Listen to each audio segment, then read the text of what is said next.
Here's a curious story. A hate preacher who claimed it was better to be a paedophile than miss prayers has been invited to speak in Britain.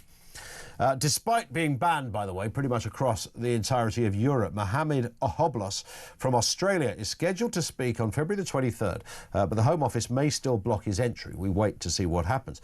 It comes after the creation of a task force to identify overseas extremists. Andy Preston is with us, political commentator, former mayor of Middlesbrough. We often talk, Andy, and you and I have spoken many times about this sort of strange upside-down world we seem to live in, where, you know, black is white, night is day, common sense. What's that? You know, this guy banned everywhere. Someone says, yeah, let's bring him over to the UK. He'll be fine.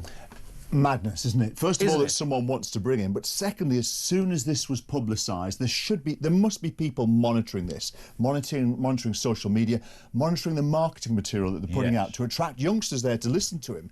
And they should have put out a statement, the government should put out a statement and say, this man is not welcome. By the way, Hoblos has said some terrible things about it's better to be a paedophile than to miss your prayers.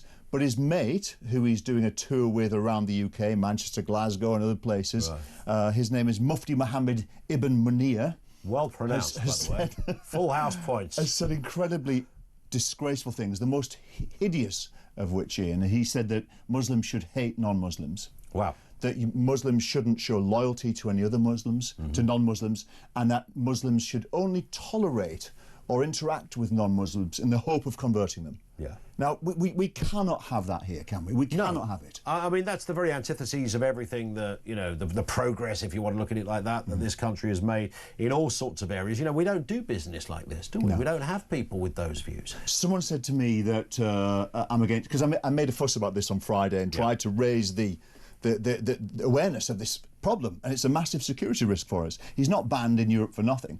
And some people said, oh, Andy, you're against free speech. I'm not against free speech. I want free speech, but we cannot let anybody say whatever they want. If it divides communities, causes trouble, and in particular poisons young minds in. And it's the youngsters I worry about. This guy, Hoblos and Munir, they're gone. We almost don't worry about what happens to them. It's the people they can influence. Well, that's the thing, isn't it? I notice Ben Houchin, Mayor of Tees Valley, has been quite vocal on this. There's a lot of local people who are upset. The Home Office could still ban this. Yeah. I mean, I'm guessing they probably will. Yeah. I don't know, but that's, you know, I think they've sort of sensed some of the stuff that maybe once upon a time Labour would have been relaxed about. I wonder whether they're realising, oh God, we're in government now. This stuff really matters to people. I think you're right. I think they will ban him. I think Labour is desperate amongst their other woes, you know, the economy and popularity plummeting. So I think they're desperate to seem tough. But to me, the issue is the fact that this is dragging on.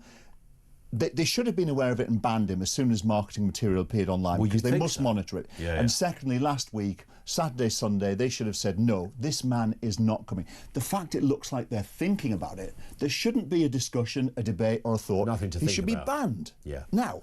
There's nothing to think about. There are, and particularly at a time when there's, you know, there are some tensions in some communities, and there's lots of issues around whether people assimilate, and we know, you know, what happened in the correlations with Southport and all sorts of other areas where, you know, this segregation of individuals, sometimes segregating themselves and saying, you know, we are not like you lot. Absolutely. You know, this feeds into all of that. Right? Totally. This is what worries me, is actually creating division. In Middlesbrough in particular, we have a really great Muslim community, and I genuinely mean that. The people I know are peaceful, hardworking, and really kind, really kind. And I know they are not behind it, but the small group of people that are trying to orchestrate this hate preacher's visit, they're stirring up non-Muslims against Muslims. And it just escalates, doesn't it? You get two sides and they dig their heels in and it causes trouble. We cannot, Ian, we cannot let this happen. I wonder when we get to hear from the Home Office on this. I mean, you know, look, you're a politician. Would you still call yourself a politician? I don't, but other people do. So I don't know. You've been a politician. I have been a politician. So you were, just to get this right, you were a kind of a Labour man. I was a supporter of Labour in the late 90s and early 2000s. I stood for election and was elected as the directly elected mayor of Middlesbrough as an independent. As an independent. Now that in itself is quite a story, isn't it? That you it's were interesting. able to, you know, give a kick in the shins to the Labour and the Tory candidate at the time. Yeah. I mean, the Tory and guy Middlesbrough voted for an independent. They voted for an independent. I think it worked really, really well. Nationally, though, as someone who has been centre-ish under Blair and Brown, I quite liked what they did. Different world, mind you, different economy, different security risks, different levels of integration in the country.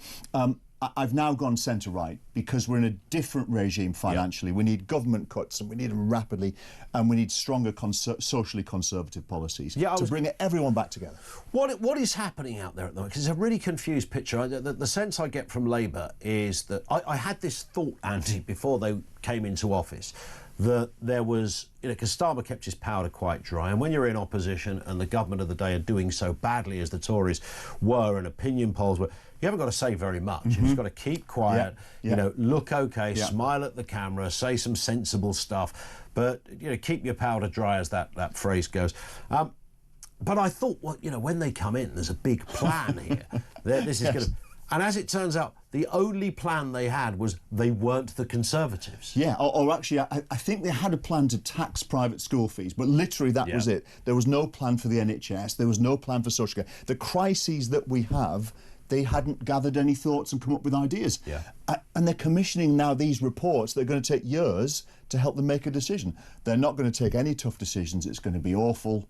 I'm sorry for being negative. I'm sure. Not at all. I mean, we talk about this stuff all the time, and the confusion. We were talking earlier in the week about you know, people hopping over to the fence to reform from the Conservatives. How do the Tories stop that hemorrhage? Because I mean, we had a switchboard full of people, Andy, and they were not only saying they'd moved to reform, they were saying if reform did any deal with the Tories, they wouldn't even vote for it. They feel that strongly about what they feel have been the failures of a party, the Conservatives, that they supported all of their lives. Some of them pounding the streets, giving out leaflets, diligently supporting their local MP, etc., and now feel really let down. It's really tough for Kemi Badenoch and the Tory party right now. When you're in opposition, sometimes it's quite easy. If there's a weak government and you're in opposition, you can just slag them off and say, that's rubbish, we do it. And people like it, which was what Keir Starmer did. But when you've been in power for a long time, your ability to say stuff is vastly reduced. And with respect to reform, by the way, who've done a great job, they have mobilised and expressed the dissatisfaction that we all feel. We all think Britain is broken to some extent, and they've captured that, and that's great. But the problem with reform, in my opinion, is that right now they are just a protest party. In my opinion, they don't have any solutions. They don't have any ideas. I personally believe that the Tories need to regroup.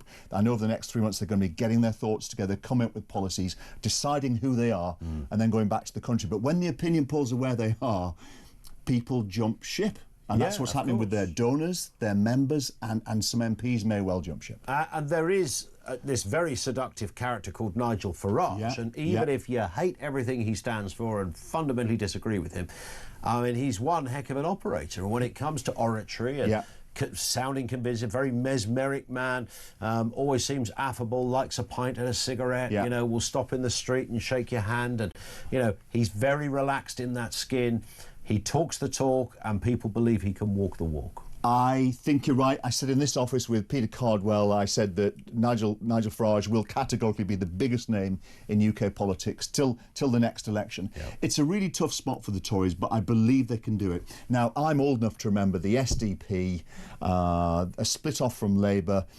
They were at 50% in the opinion polls, and they ended up winning almost no seats ever. So this was Shirley Williams, David Owen, David Steele. David Steele was Liberal at the time. That's right. And I can't remember the others off the top of my head.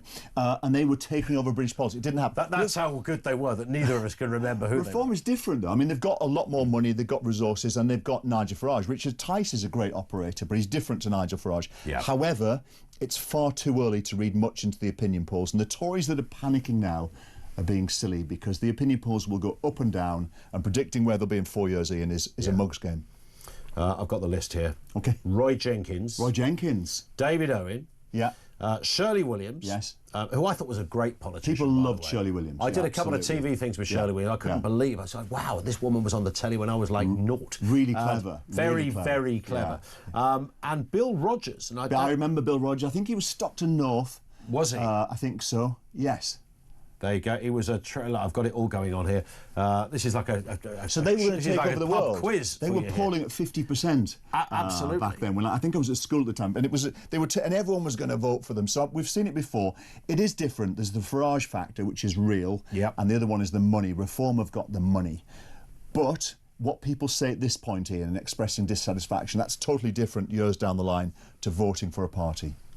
And that's the thing, isn't it? It's voting for a party is, you know, that we've seen, some would say, and I've heard some people who've crossed to Reform say this, they supported Boris Johnson and it went a bit wrong. But Boris was also a very charismatic character. You know, he was big on, you know, great at selling optimism. Absolutely. Nobody could quite do it We're like in a him. new era where personality matters more than it ever did. In the past, you voted for the party, you maybe liked a leader, but now it's much more about the person.